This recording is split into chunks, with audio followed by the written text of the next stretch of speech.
Hey guys, welcome back. This is Mark with Cinder Fitness and we are doing run training part 2. In today's video, we're going to be discussing the 3 energy pathways used during endurance training specifically for our running. So the 3 energy pathway systems are your phosphagen system, glycolytic, and your oxidative. Now, why is that necessary? Well, because our body does not have an unlimited supply of ATP. Now, ATP is adenosine triphosphate. That is an energy compound, and we use it quite literally as a spark of life. So depending on the energy requirements due to a given activity, one of those 3, and sometimes a combination, one of those 3 energy pathways will predominantly be used to resynthesize that ATP. Now, if you're in a phosphagen system, that's for immediate use. This is weight training, this is sprinting, it's just a sudden burst of energy that cannot be sustained more than 30 seconds. That is the phosphagen system, and that's going to resynthesize ATP. After that, we're going to be moving into our glycolytic phase. Now, this is a little bit longer duration, but not a lot, and the primary energy substrate for this is muscle glycogen or blood sugars, right? So in this phase right here, if you do not deviate and you stay on that one specific energy consumption level, you can last here for about 3 minutes. Now, this is where we're using, once again, basically sugars to resynthesize, help us resynthesize that ATP to keep us going for about 3 minutes, and it's an intermediate energy pathway. Lastly, we have our oxidative or our aerobic glycolysis. In this phase, the primary energy substrate is oxygen, okay? And this is important because this is what I want you guys to focus on when you're doing your base training and when you're beginning as a runner or restarting your running program maybe after some time off. In this phase, once again, you are using oxygen combined with body fat to use as an energy substrate so you can resynthesize your ATP in that way. Now, so long as you have blood sugars and muscle glycogen stores available, you can stay in this zone for theory, indefinite time, all right?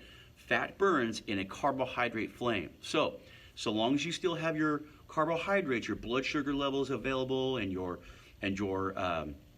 muscle glycogen, you can keep using body fat and oxygen, and you'll keep burning that. Now, this is important because, well, I have a lot of sayings, but one of my other favorite one is you're either a fat burner and a sugar storer, or you are a sugar burner and a fat storer.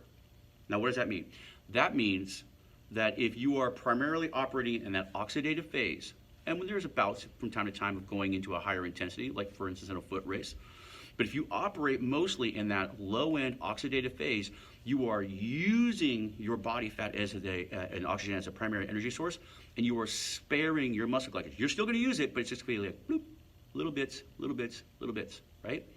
And so your fat is burning in a carbohydrate flame. On the other side of that is, if you're always in that moderate high to high end, and you're using up your glycolytic energy pathway, and you're not really tapping in maximally to your oxidative fat stores burning, what you're doing is you're taking a large amounts of your blood sugars and your muscle glycogen, you're blowing through it, and if you don't replace it, you're going to end up having to shut down, which is also known as the bonk. If you train this way for the majority of your training, you are training yourself to hold on to body fat and burn sugar. If you train over here in the more oxidative phase, you are training yourself, right, to burn fat and to store sugar. And I know there's a lot of people out there that might have concerns about, but Mark, it's sugar. Understand this, your body needs it, your brain needs it, okay? Muscle glycogen and blood sugar levels, when they dip, other things happen that we won't talk about in this video, but other things happen nutritionally that will trigger you into an overeating response and other things as well. So what I want you guys to really focus on is that oxidative stage, okay? That oxidative phase, to where you are predominantly, especially if you're a beginning runner or even if you're a seasoned runner, and you need to make sure you get the base right? That base established using that oxidative phase where you are a fat burner and a sugar storer. Any runner, any cyclist, any swimmer, anybody out there who's ever done any type of endurance event will know that once you hit the bonk, it is all over. There is no way coming back from that. So what other things happen when we are in this oxidative base phase, right? Generally, one of the most, I think, awesome things is what's called capillary density. So your capillaries, they are responsible for the gas exchange at the cellular level. And we all have a certain amount of density based on what our bodies has learned to do.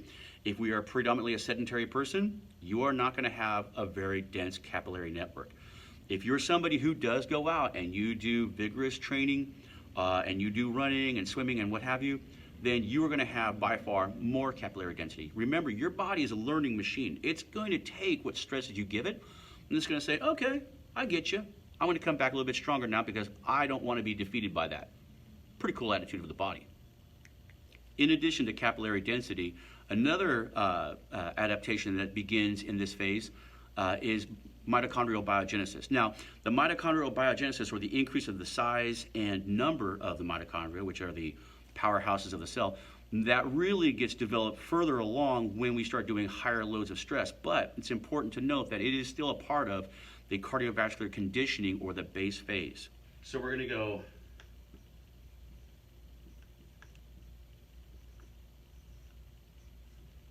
energy, and then we're going to go time.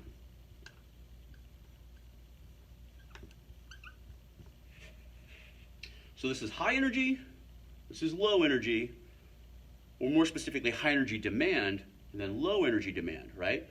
So we're going to go basically to infinity and beyond, right?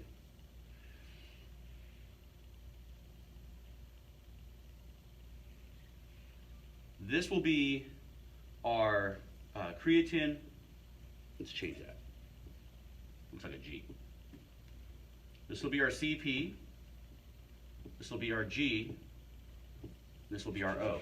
So, like we were talking about before, the phosphagen or the creatine phosphate phase, that one that's like 30 seconds or less, that's this part right here. That's how long you can basically,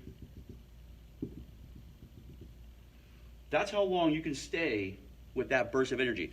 Anybody who's ever done a foot race or 5K, 10K, half marathon, maybe not half marathon, but 5K, 10K especially because they're short durations, that whole pack moves, right? The gun goes off or the horn or the buzzer and everyone's excited. And even though you promised yourself you wouldn't speed up, guess what? You're already doing a 5-minute mile and you're blowing up towards the end. That's because you did this from jump, even though you should have probably been about maybe here, okay? So that creatine phosphase, remember this is less than 30 seconds. This is about 3 minutes. And this is for boop, as long as you can maintain it, right?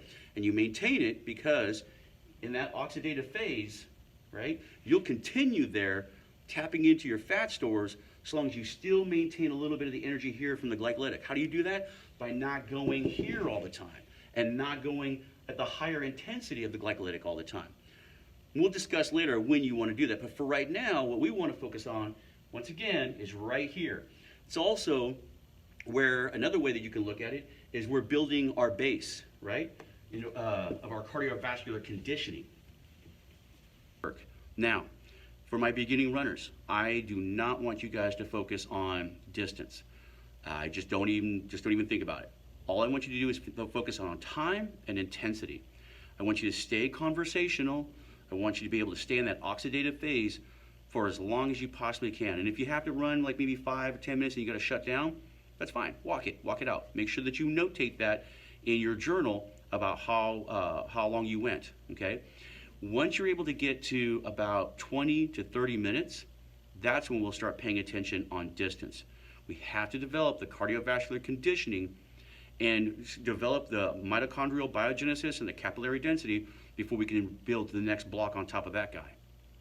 All right, so that's going to kind of wrap us up for our run training part 2, which is the 3 energy pathways. And the reason why I want you guys to really focus on the oxidative phase or the aerobic glycolysis Do make sure that you get out there, listen to your breathing. That's really, actually really important. If you can really hear yourself breathing, chances are you're going into a heart rate zone or a demand for energy pathway that's not being satisfied by the oxidative phase. Shut it down. Shut it down. Don't think about distance, think about time. I want you guys to be able to get out there, and I want you to be able to be comfortable meeting about 20 to 30 seconds in one go before you're ready to start really putting on the additional efforts for like speed or tempo or muscular endurance, and the list goes on and on and on. We'll cover those in later videos. So do the work, get it in there 3, maybe 4 times a week, and listen to your body. If you have tension, if you have tightness, right? If your muscles, your calves are kind of screaming at you a little bit, have a longer warm up. One of the biggest mistakes I see people do is they just don't warm up properly. They want to get out there, they want to go, and that's a wonderful thing about running. Just once again, you can just put your shoes on and go. But if you pay attention to what your body's doing and you give it to what it wants, then you're going to have a better outcome result, and you're going to enjoy yourself much more. All right, guys, that's going to wrap us up for today's video. Thank you once again for watching. As always, like, subscribe, and share. Hit the notifications. You know the drill. Follow me on Instagram and Facebook. And we will be doing a little bit more of what types of drills and training in the next run training segment. But until next time, guys, you guys take care of yourself, and I'll see you when I see you.